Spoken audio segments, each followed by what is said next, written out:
Yeah, so I'm back. This time around, hopefully, we'll get to see her.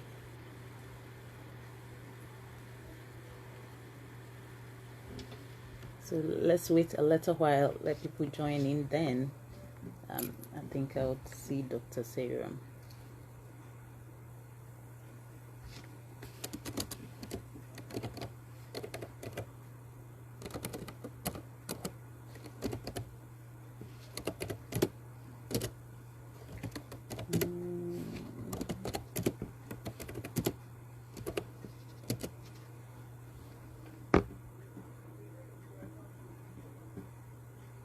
Sorry everyone, she would soon be in. I'm trying to bring her in again.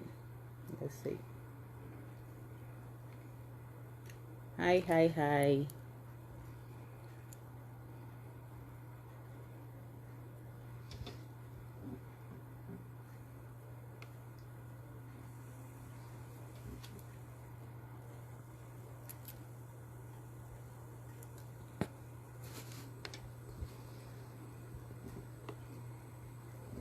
Let's give her a little more time, please, and see if she would be able to join in.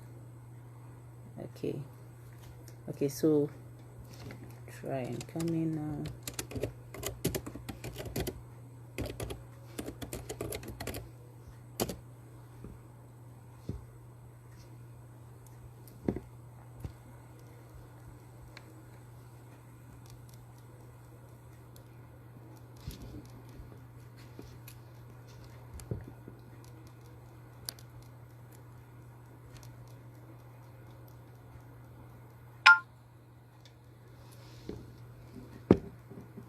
She just sent me a hi, so let's see how this goes this time around.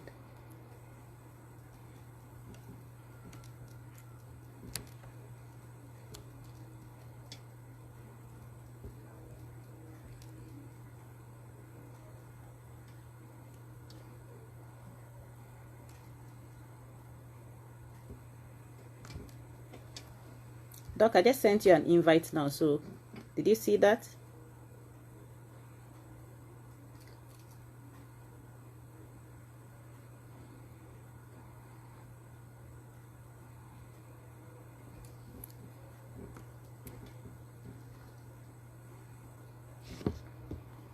Doc is not able to come on. Let's see.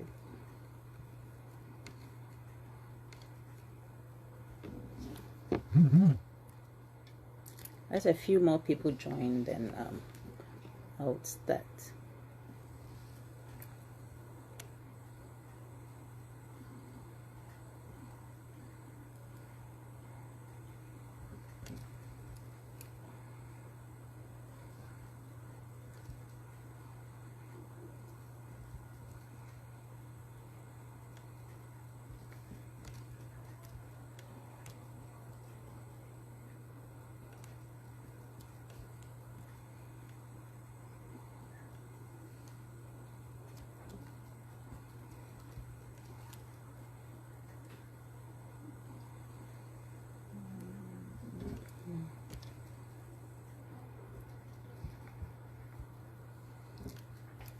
Dr. Seyram, so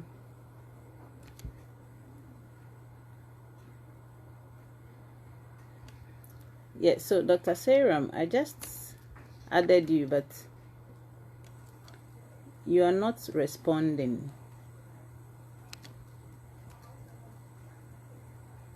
You're not responding. Hi, Frederick Asari. Hi, Hilda Samoa. Hi, Batatia Feli. Thanks for all joining in and for your patience. Doc will soon be in. I've added her now, and I'm hoping she comes. Should soon be here in a few seconds. So please kindly hold on. Thank you everyone for joining in. Thanks. Now, yes. Okay. Hi, sorry, doctor. We are so sorry. Hi, sorry, doctor. We are so sorry. Hi. All right. Great. Sorry, doctor. Sorry. Hi.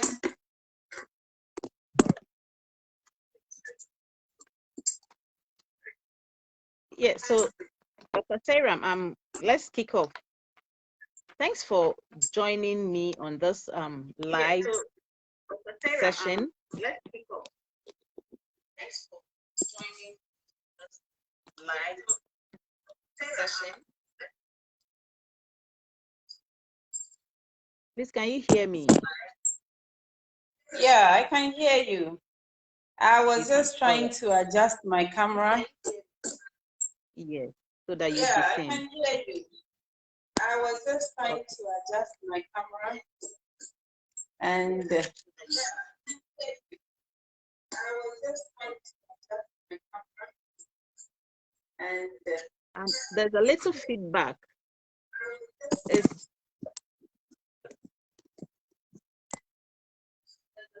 okay, great. So we can go now.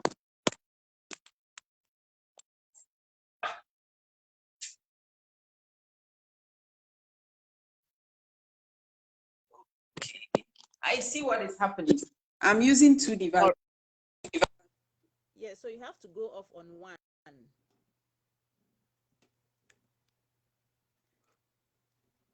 You have to go off on one of the devices so that there won't be a feedback.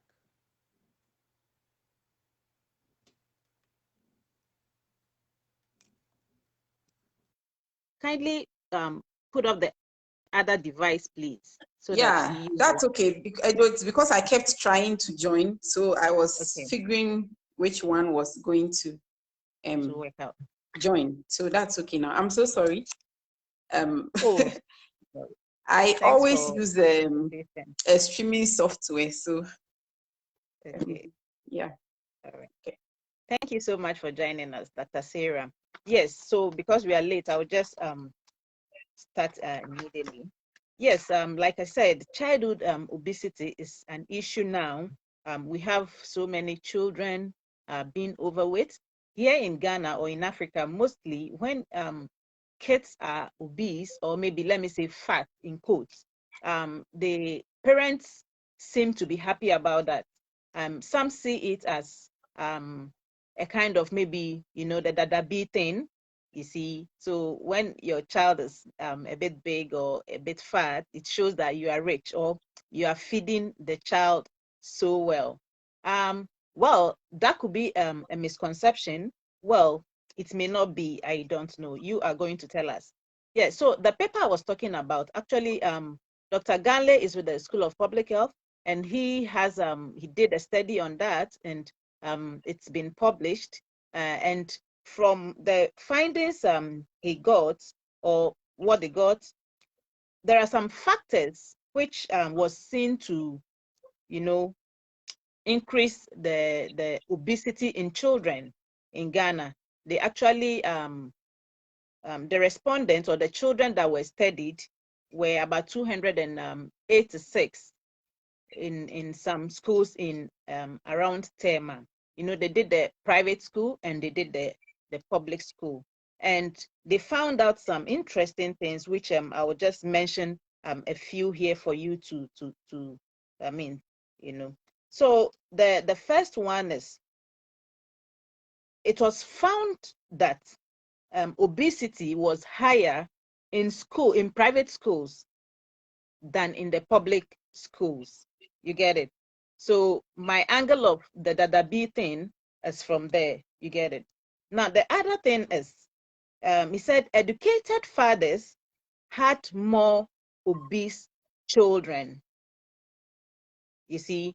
And the third one was saying that consumption of fizzy drinks almost every day was, a factor in the children being obese. These were all factors that were significant.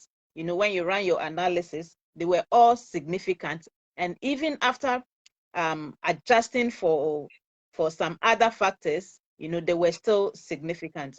So now, doctor, please tell us what childhood obesity is in simple terms for the layman. Hi. Thank you for having Hi. me. Sorry so much for the late start, the hitches. Yeah, so for those who have not met me, my name is Dr. Seyram Wordui. I'm a pediatrician at Kolebu Teaching Hospital. I also have an NGO called Baby Child and Co. And we do child health education. Obesity simply is being fat, so that everybody can relate, being fat. But then it's a spectrum. It starts from overweight, and then it goes to obesity. So it's just having too much fat tissue in your body, basically. Basically. Oh, okay. So this obesity thing, is it genetic? Can it be genetic? Yes, so obesity is an interplay between genetic and environmental factors. Environmental factors take into account family factors, community factors, school factors, but it's an interaction. Your genes come and then your environment come together, and then obesity is a result of that. So there are people who have a genetic predisposition to obesity.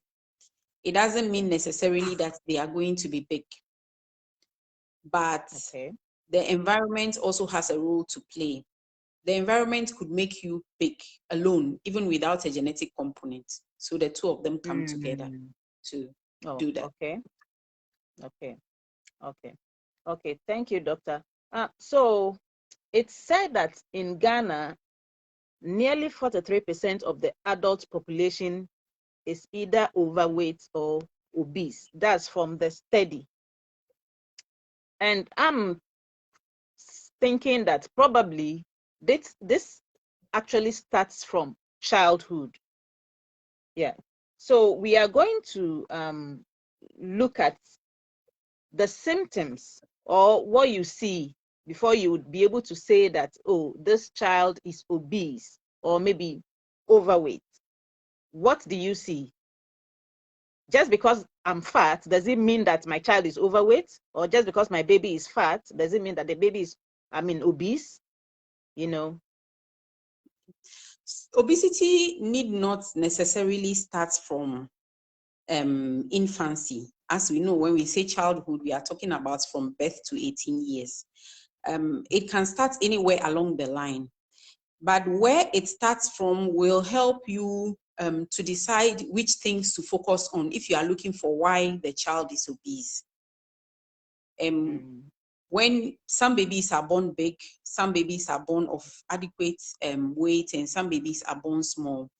They all grow along a certain curve that they sort of choose for themselves. But then by the time they are getting to 2 years, they begin to move towards what their genes look like. So the weight of a baby at birth is a result of whatever is happening in the mother's womb. That is not the genes. The genes come into play from when the child is around age 2 or going to age 2. That is when you see them moving towards what their genes have predicted for them, or their genetic potential. Yeah. So from around 2 is when the genes and then the environment really come together to determine whether the child is going to be big or the child is going to be small. You can be a big parent and have a big child. You can be a big parent and have a small child. When we talk about obesity, we are looking at measurements. We would ideally need to measure how much fat is in your body. But in the clinic, that is very difficult to do. So we don't measure how much fat is in your body. We use something to represent the fat. and that is BMI, which everybody would be, or a lot of people would be conversant with, because in the adult population is the same thing. We use a BMI to as something to stand in for how much fat is in your body. So we start measuring your BMI from 2 years, because like I said, at birth is more of what was happening in your mother's womb. So, but by the time you are 2, then that is when your genes and your environment have come together to determine, yes. So we start measuring your BMI from 2, because even if you were born big, we would expect that by age 2, things will begin to sort of normalize. When we measure your BMI, unlike in the adult population where we have fixed values, in the adult population, when your BMI is more than 25, you are overweight. When your BMI is more than 30, you are obese. But when it comes to children, just like you will see in the child health record book, or what we popularly call the weighing book, there are curves. So when it comes to children, when we measure the BMI, we compare it to standard curves that have been drawn with children all over the world, from selected countries all over the world. We compare it to those curves. And we find where your BMI is, or where the child's BMI is in relation to those curves. That is what we do. Okay. So the only thing we use to judge whether you are fat or not is your BMI, but we do not use 1, 2, 3, 4, 5, 25, 30 like happens in the adults. In children, we compare it to curves. Okay.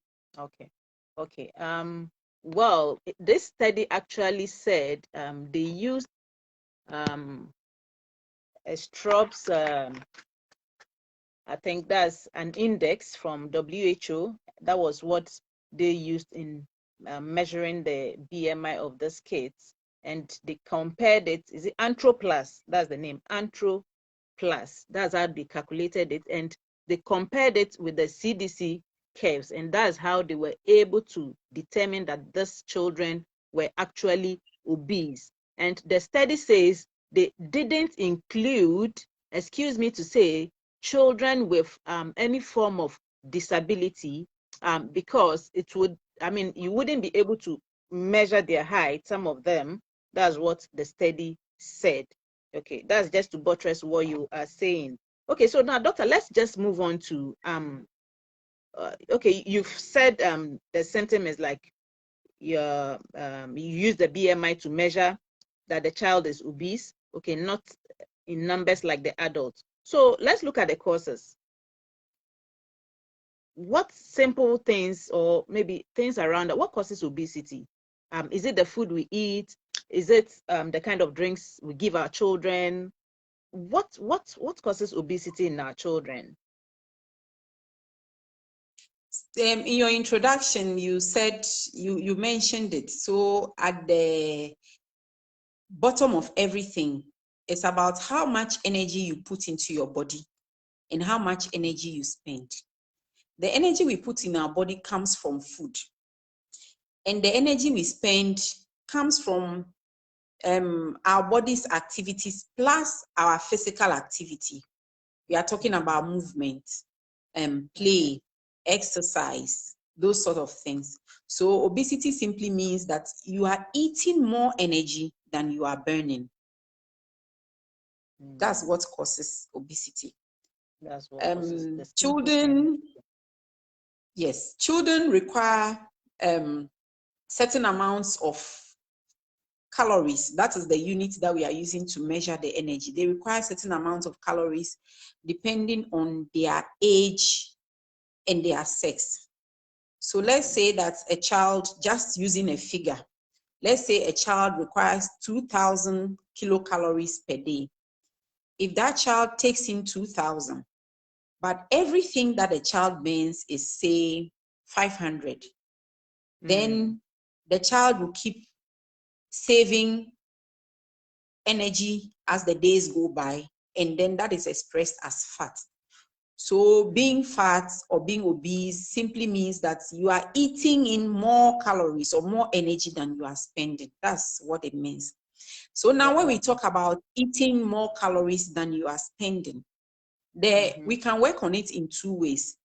We can work on the calories that you are eating to bring it down, or we can work on how much you are spending to increase how much you are spending.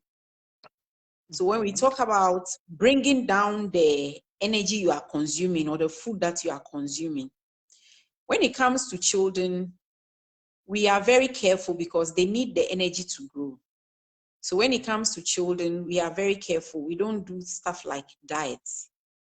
So what we do is we allow them to eat so that they can grow, but we make some changes in their lifestyle. For food, for instance, we will modify the foods so that the child is still able to eat and be full, but that child will not have so much extra energy to build up every day and then becomes fat. So what may happen is that the child may not lose weight, but the rate of putting on the fat will slow down, and then with time, the weight becomes okay. Okay. So, do you mean, from what you're saying, that means, just like you said, we can't restrict the children from eating because, I mean, they are children because they need to grow too. As parents, can we include some forms of maybe exercises for the children at home? Is it possible? Yes, it's very possible. So I was talking about modifying how much you put in, which is the food, but then I didn't want to go to town on it. Let's talk about increasing the energy expenditure or the physical activity. We can control that one in a way that doesn't make it seem like we are bothering the children. So children live to play. We can make sure or try to build in more play into their activities. We can make them get up more. So one thing that is happening now, especially with COVID, is screen time. Children are having a lot of screen time. Children are watching TV, playing video games, studying with computers and tablets, and then they are always sitting online learning. Online. So what we can do is to restrict the screen time. In fact, pediatricians, the American Academy of Pediatrics, for a long time has had guidelines in place for screen time. They've been revised now. This revision, COVID also contributed to it, but children under 2 for a long time were not allowed any screen time.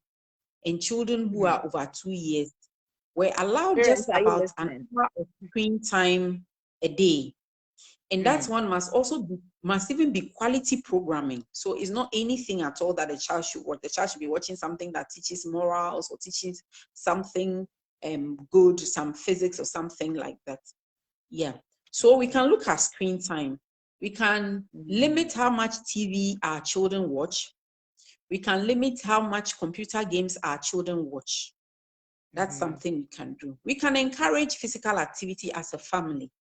So you get involved with the children and let them play our traditional games, ampe, skipping rope. We used to play sway, you jump, all those sort of things, physical activity. We get involved, parents get involved in the physical activity of the children, and then that increases how much energy they are spending. Now, there's a lot of reliance on cars, but if the child's school is not far, if it's in the neighborhood, neighbors can come together and do what we call the walking school bus. Neighbors can come together. One day, parents A will walk all the children to school. The next day, parents B will walk all the children to school. Now, because of concerns with the safety of our neighborhoods, mostly we keep the children indoors. We don't let them go out. But if the parents can make time and go out with the children and then take a walk around, all those things are ways of increasing physical activity.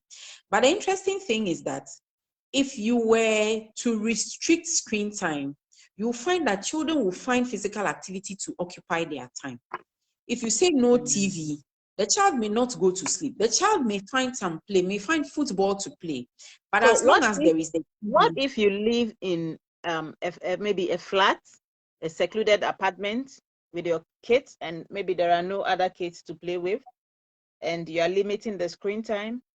Would maybe would the child be okay? Wouldn't the child be a bit agitated or something, you know, so you, restless the or parent, something? need to get involved. You, the parent, needs to get involved. In fact, when it comes to children, even if in a family of 5, only one child is obese, we ask that whatever we do, the whole family gets involved. Because when it comes to children, as soon as you single a child out for any special treatment, it creates problems. Either the child feels that there's something wrong with him and that is why you've singled him out, those sort of things. So in fact, when it comes to children, we don't like singling out a child when we want to do any change in lifestyle. We don't like singling out one child. The whole family must come together to make that change. So if you want a child to have physical activity as a parent, you, the parent, need to get involved. If it's an only child, you need to get involved. Even if there are other children, you need to get involved with them. Yeah, but sometimes we, the parents ourselves, are the corporates. You really want to do some work, you want to concentrate on something, then you hand over the phone to your child to occupy him so that you can have some few minutes of peace to, yes, concentrate on something else. Or the tablet. But now they buy tablets for the kids. Yes. Yes. So that is also a problem. We need to find ways of limiting the screen time. And then things like bicycling, they are fun for the children.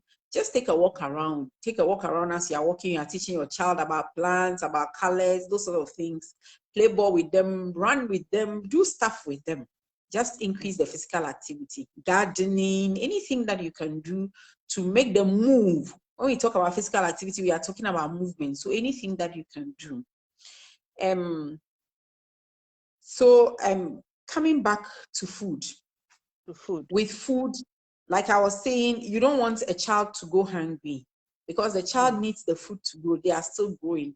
So what you do is that you can limit the some of the foods.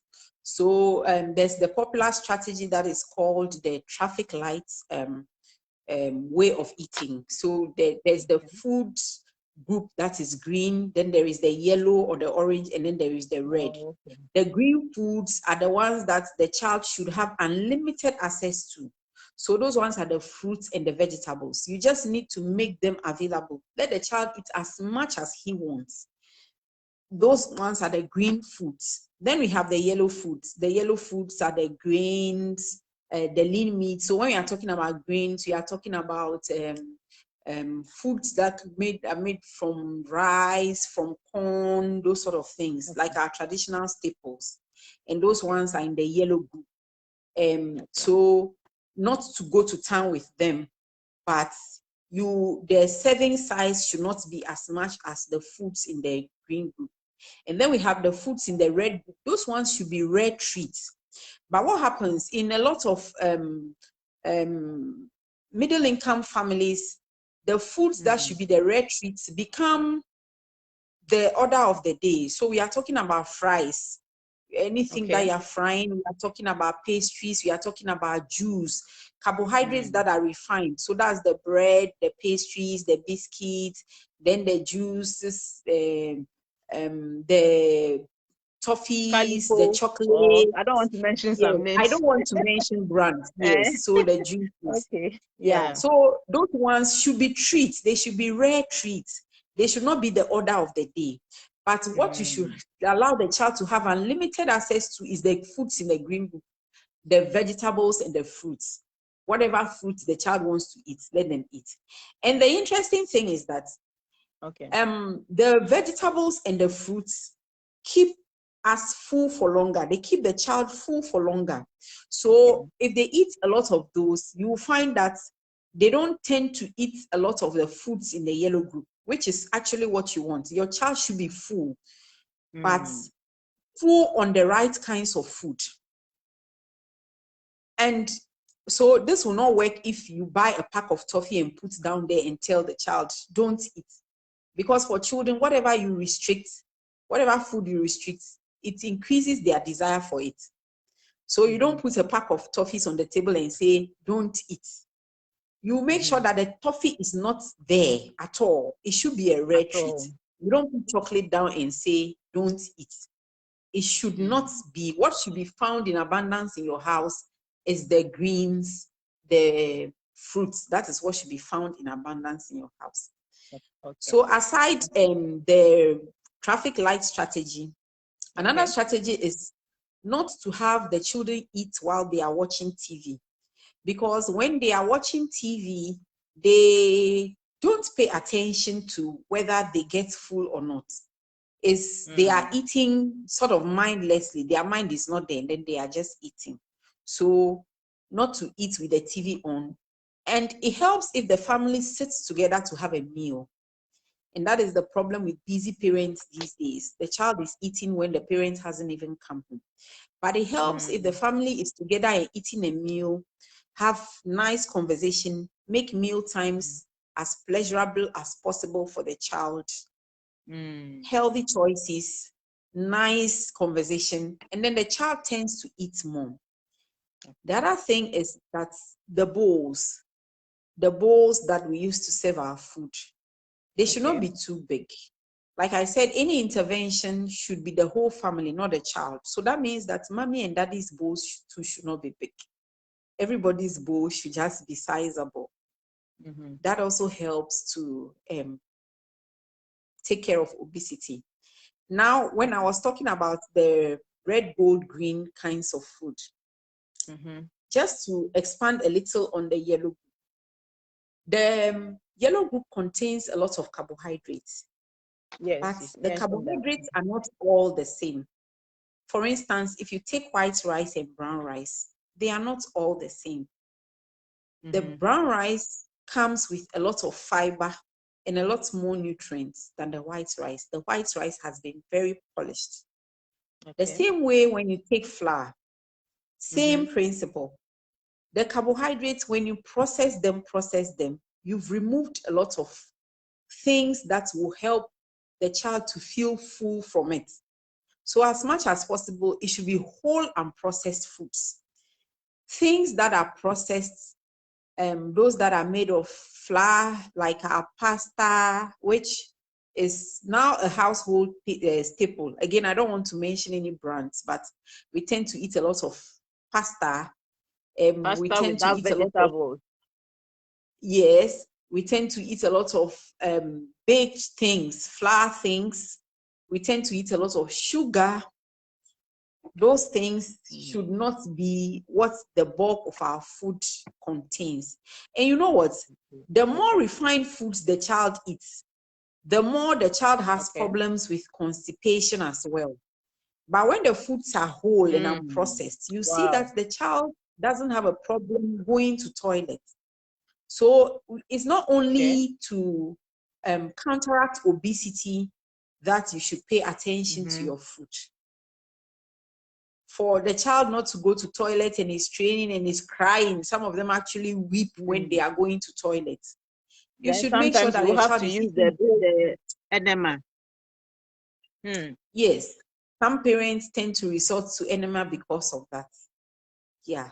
So paying attention to your food. All right.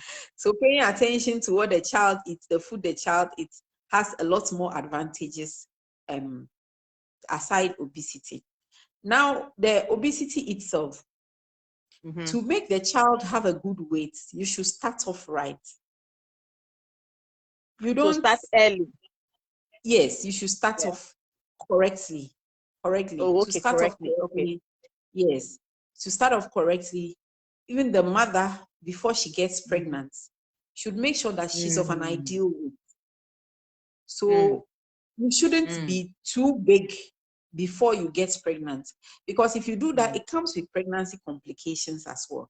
And then when you are too big, sometimes when you get pregnant, you become diabetic. That's the problem.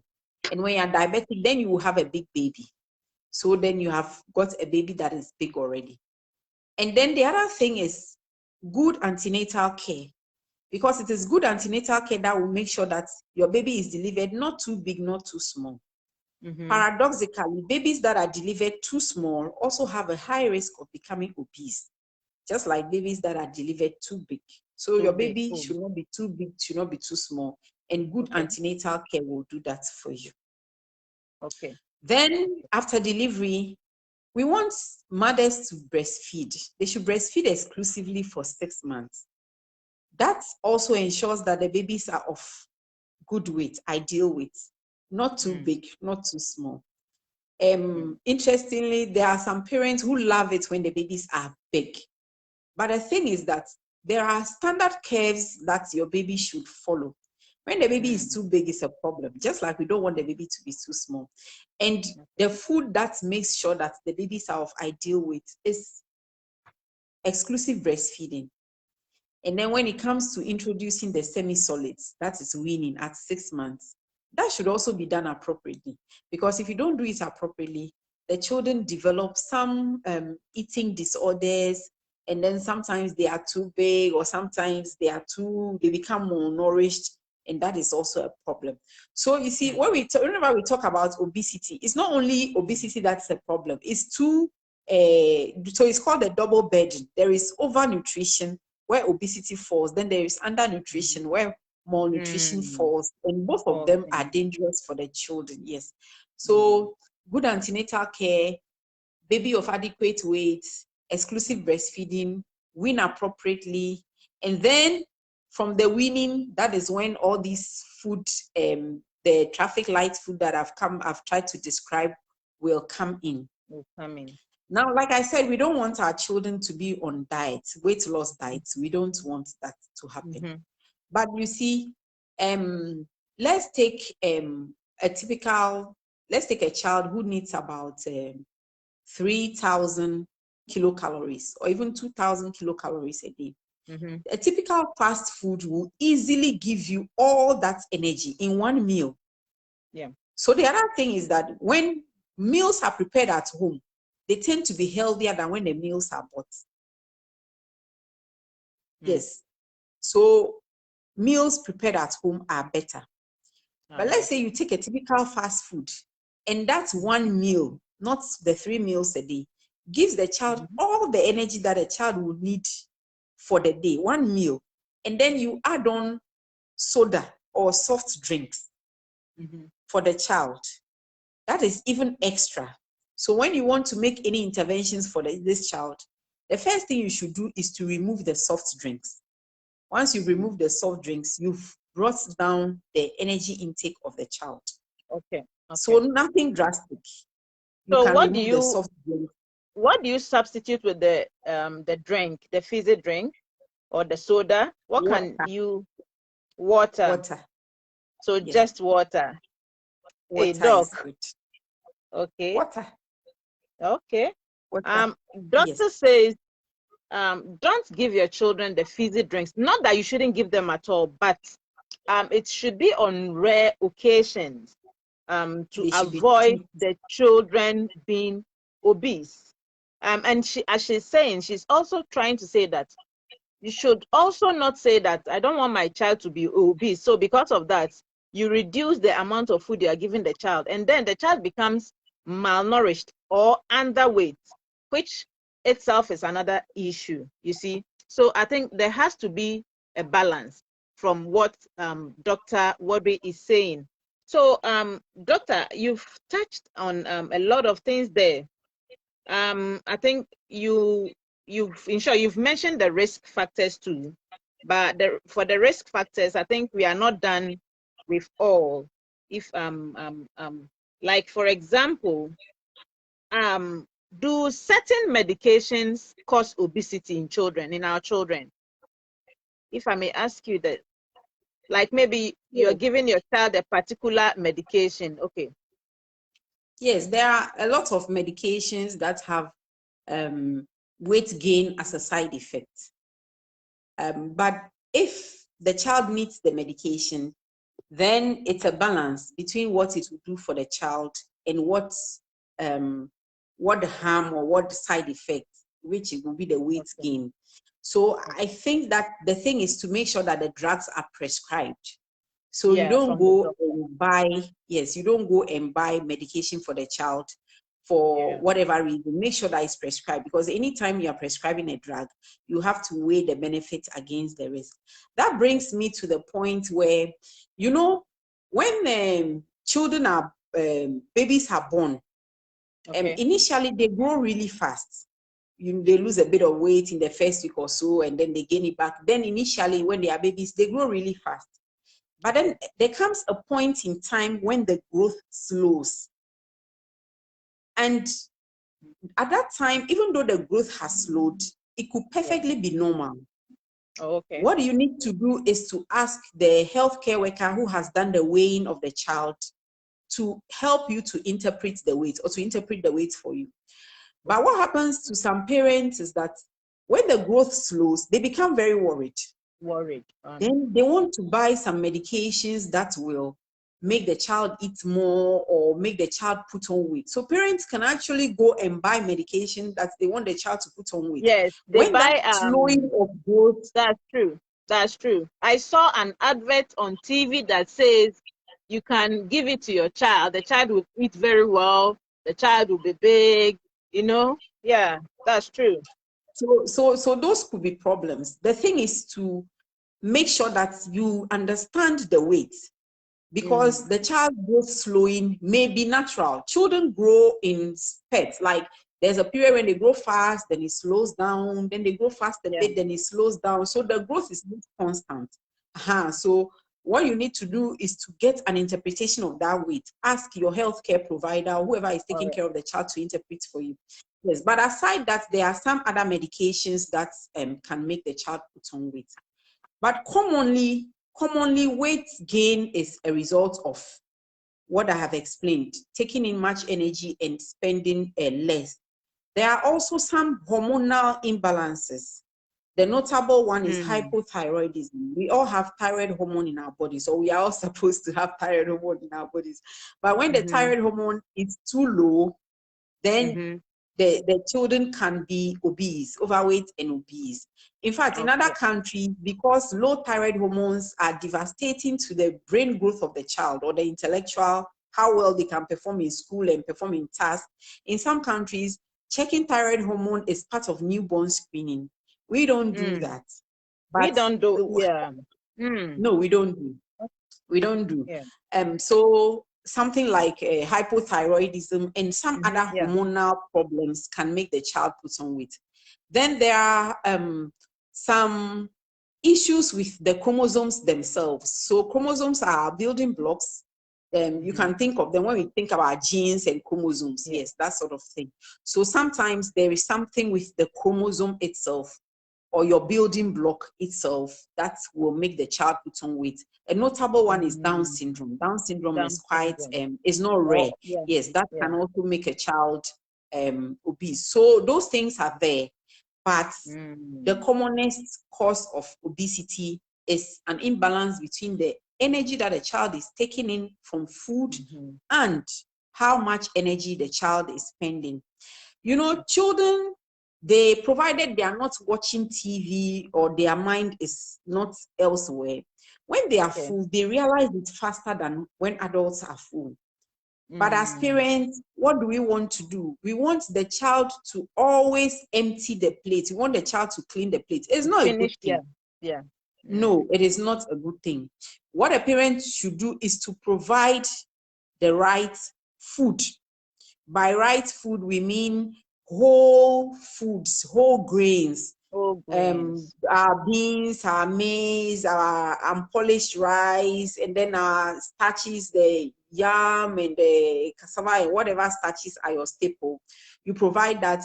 Provide adequate servings of vegetables, provide fruits for the child, and let the child eat till the child stops. When the child stops, you don't need to ask that child to clean the plates, like eat everything from the plate. No. Just make sure that it is there. When the child is hungry again, it is offered to the child.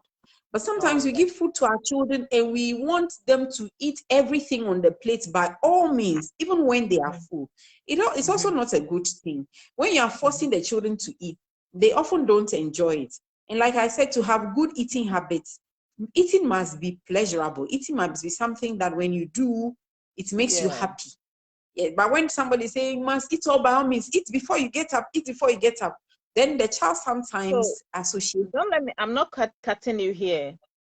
So what of a child that doesn't like eating, you know, like my niece, for example, sometimes she doesn't want to eat. And so the mom would want to, like, eat, and, that kind of thing, force her to eat. So, with what you're saying, if one is not careful, probably the child would not be eating. You don't want to force the child to eat the food. The child too is not eating. How do you balance that? You see? Anytime anybody says that a child is not eating, the first thing I am interested in is the weight of the child. That's the first thing I'm interested in. Okay. You would find that the parent says the child is not eating. But when you take the child's weight, the child's height, the child's how big the head is, how big the arm is, you find that that child is of adequate weight. Okay. You will find that that child is totally of adequate weight. So anytime that a parent says, my child is not eating, the first thing is look at the weight. Okay. If that child is not eating and is underweight, then that child needs interventions to make the child eat. But if that child, according to the parent, is not eating, but the child is of adequate weight, and maybe you see the child again in another month, 2 months, the child is of adequate weight, that child is eating enough.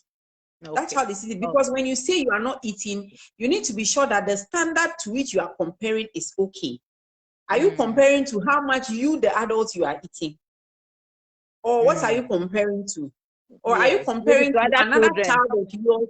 Yes, are you comparing to another child of yours who is far more boisterous than this one? And because that child is far more boisterous, needs a lot more food, gets hungry fast and so on. Maybe this child is a bit on the inactive side, doesn't run around as much as the other one. So anytime you say that the child is not eating, because the standard may be different, what you are comparing with may be different, what you need to find out first is the weight. Is this child growing well? If the child is growing well, the child is eating enough to grow well. Yeah. All right. So, Doc. And a lot of parents who say that their child is not eating. So what they now tend to do is that they now, out of sympathy, because they want to do the best for the child and they are very anxious, out of love and everything, it's like the child is not eating. Then they begin to introduce the biscuits. They begin to introduce the juices. Oh, he hasn't really eaten today. Then one, he hasn't really eaten today. Then one, yeah, hasn't really eaten one pie. And then you are leading the child down the wrong path, because and the child will get addicted to the biscuits and the toffees. Yes, and you are giving the child foods that are not healthy. Meanwhile, maybe the grains, the child has eaten a little and is full. But now that you have introduced all the biscuits and the juice, the next meal time, the child is not even hungry again, because the child has had all those biscuits and juices and so on and so forth. Yeah. Okay. Went off. So try and bring her back on a minute. Whilst we wait for Doc to come back, let's look at the findings of the research, the publication I was talking about. It says that educated fathers had more obese children. So that means those of you that are educated, you tend to, buy these fizzy drinks for your children. You try to buy toffees, big biscuits, pizzas, and the rest of them for these kids. And so because of this, they get obese or they become overweight. You see, so we should stop it. The typical rural man or woman in the village is not likely to buy maybe biscuits and toffees for the child. So those of us in the urban communities, we are the ones that do these things, you see. So we should try to put a stop to it. Now, the other thing that was found was that children that attend private schools were found to be obese than those that were in the than their counterparts in the public schools. I wouldn't doubt this, because I mean the big thing, when you go to most of those private schools, you know, they have, I'm adding a doctor to it. Sorry, a minute. So when you go to most of these private schools, you see that the children are, you know, looking so robust, and I mean, you know, looking as if they are living well, but actually probably the child is overweight, and this could probably affect the child's health in future.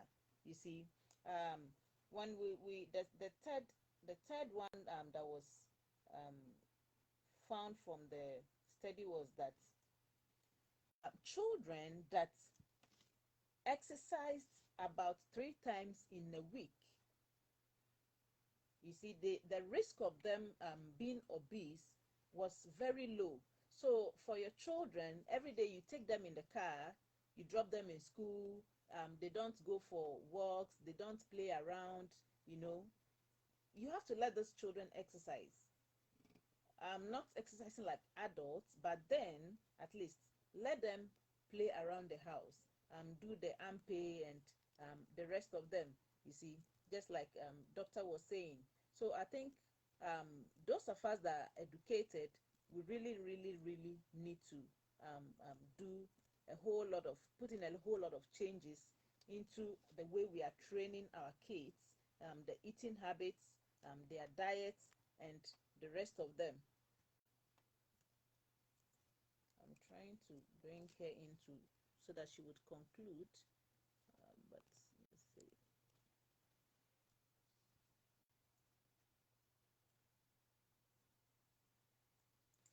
Yeah.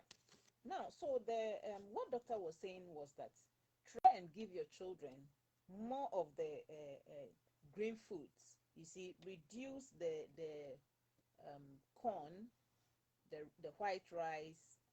Let them take more of the greens. And if you are used to giving those children pasta, I don't want to mention some names, always try and make sure that you add vegetables to them, so that the food would be a balanced diet, and you know your child wouldn't be obese, because the side effect of obesity goes, I mean, is a long way. It's not just in the now, it may not be now, but so like when the child is a bit older. Now, there were some recommendations that were given in this study that I'm talking about, and I will just mention some of them. What was recommended was that the children should be made to what? To play more, like exercise more, so that this would reduce their risk of being obese. Then if the lifestyle should be changed, you see, you change the lifestyle, the sedentary lifestyle. Your kids are always at home, they don't go out, they don't play around, you don't allow them maybe play in the sand and all that. They are always in the house. You see, that's a sedentary lifestyle. Change it for your children so that they wouldn't be overweight or obese. And then the other one was let me see. Okay, dietary and behavioral factors. So we've touched on that. You should let them get used to good food, so that the child wouldn't always tell you that I need biscuit, or I need toffee, or I need some fizzy drinks. And just like doctor said, always make sure that you give them more of the greens, so that your child would be healthy. So if I'm not able to bring doctor in, then I'm going to just conclude here, since she's not been able to join for some minutes now. So we are going to conclude here.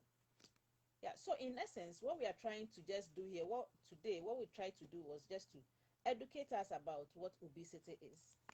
Yes, and how to like kind of avoid, or maybe put our children in check, so that the children wouldn't be obese. Doc, I can see you said a hi. Let me try and add you.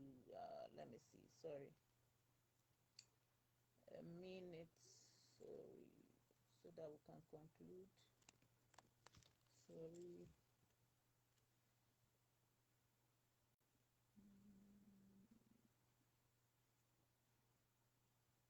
Okay, yeah. Doctor says she's here. So let me add you. Okay. But you're not coming on. I've tried adding you. You could maybe try and go off your other device and so that you can come on and then we conclude.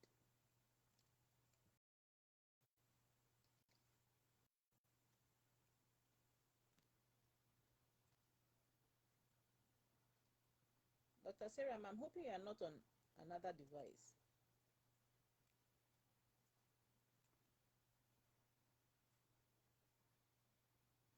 So I think if there are any questions in the comment section, Dr. Seyram is there in the comment section and she would be maybe giving some answers there if there are any questions at all. She's still trying to come on.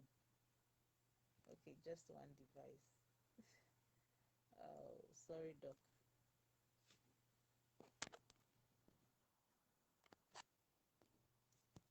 So I've tried bringing you in, but still it isn't working.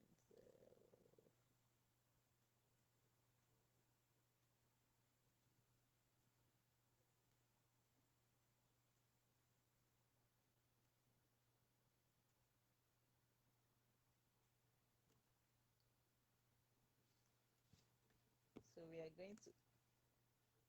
Doc, can you conclude in the comment section so that people will read your conclusion there in the comment section, since you are there and you can't join? Probably you do your conclusion right there. So that we wrap up. So I'm giving you some few minutes to just type your conclusion, and then we are done with this live session on childhood obesity.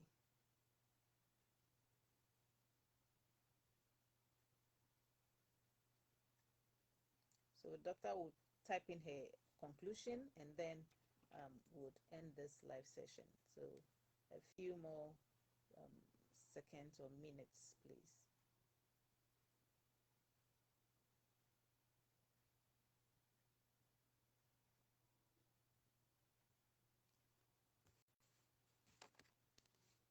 And another thing,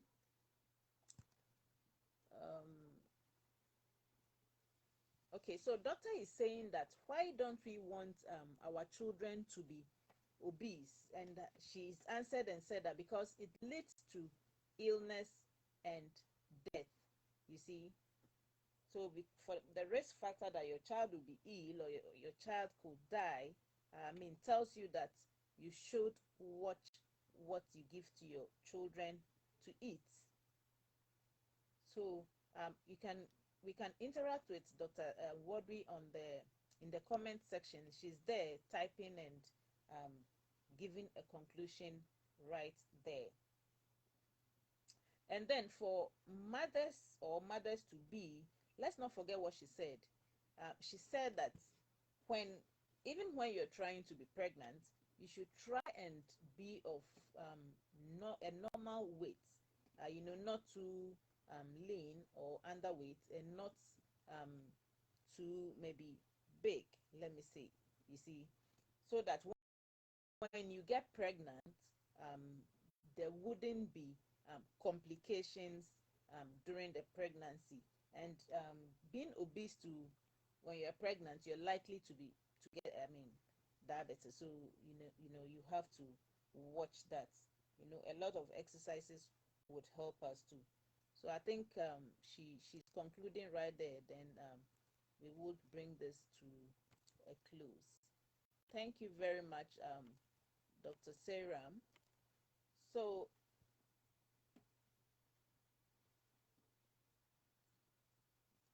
doctor, if you are done concluding, let me know, then I can Okay, so type 2 diabetes, hypertension, liver diseases, bone and joint problems, anxiety and depression, asthma are all related to obesity.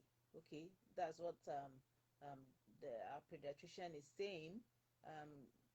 So doc, with the okay, well, for the anxiety and depression side, what I would say is, when your child is overweight and the child goes to school, and some of those children can be teasing the child, that's, oh, you are too big, or that kind of thing, and the child would in that course probably feel depressed and wouldn't want to even probably go to school. So you see, being okay, as well as poor school performance. Doctor says when your child is obese, the performance in school would be poor. But does that mean that if a child is fat, the child doesn't learn well?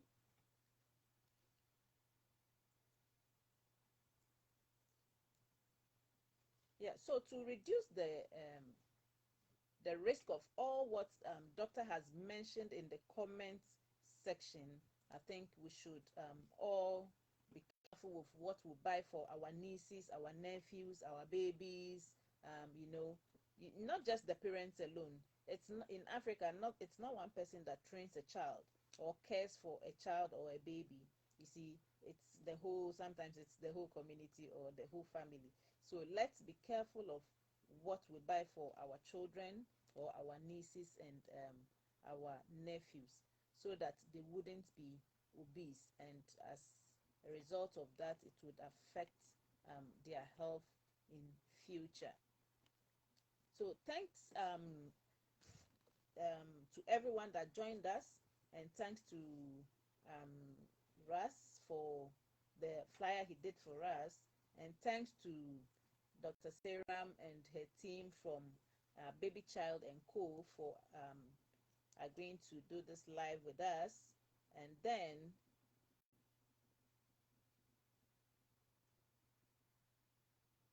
okay, so doctor just wrote something, but let me read this. She says, yeah, it is as I explained. The poor performance could be from poor sleep, from obstructive sleep apnea, which is related to obesity, or from being bullied. Exactly. I mentioned the child would be bullied in school. The mates could be making fun of the child, and that's obstructive sleep apnea. I would have loved doctor to probably explain that, but then if I end the live, she can always comment in the comment section to tell us what that is. So thanks to everyone that joined us, and sorry that we couldn't start early because of the network. Doctor couldn't join on time. So we would be doing this again on I think over the next weekend. We would be having a session on kidney, but this time not on children. I mean the normal adults, kidney. What are you doing wrong? What are you eating right? What are you not eating right? A whole lot of people, young people now, are having kidney diseases, and a whole lot of them need transplants, and a whole lot of issues. People are asking for fundraising, money for surgeries and all that. So let's be careful, and watch out for the session we are going to do on the kidney. Thank you, Dr. Seyram, once again, and everyone that's joined us. We are so grateful.